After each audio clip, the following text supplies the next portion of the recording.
GENEVA Reuters Three cities in Yemen have run out of clean water because a blockade by a Saudiled coalition has cut imports of fuel needed for pumping and sanitation, the International Committee of the Red Cross ICRC said on Friday. As a result of the development in Taiz, Saada and Hodeidah, close to 1 million people are now deprived of clean water and sanitation as Yemen emerges from the world's worst cholera outbreak in modern times, the ICRC said. Other cities, including the capital Sanaa, are expected to be in the same situation within 2 weeks, ICRC said in a statement. With imports of fuel and other essential goods at a standstill for the past 10 days, 3 Yemeni cities had to stop providing clean water in recent days, putting close to 1 million people at risk of a renewed cholera outbreak and other waterborne diseases, it said. The water and sewage systems in Hodeidah, Saada and Taiz stopped operating because of a lack of fuel, the head of the ICRC in Yemen, Alexander Fett, said in the statement. The coalition closed all air, land and sea access to Yemen on November 6 following the interception of a missile fired towards the Saudi capital, saying it had to stem the flow of arms from Iran to its Houthi opponents in the war in Yemen.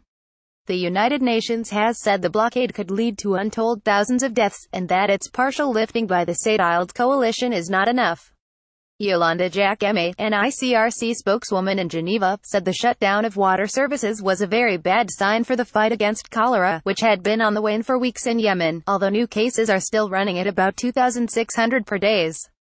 We're very scared that cholera might come back, she said, noting that the huge outbreak, which has sickened over 900,000 people, started in the capital Sanaa in April, just 10 days after the sewage treatment plant had stopped working for lack of fuel.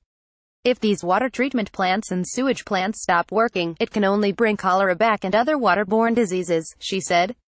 As medical supplies run down because of the blockade, ICRC staff had been approached for help by 5 medical centers that it does not normally support.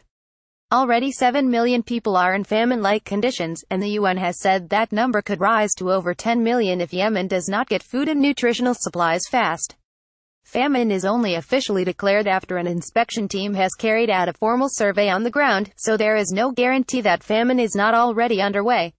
There may be, as we speak right now, famine happening, UN humanitarian spokesman Jens Leerk told a regular UN briefing in Geneva.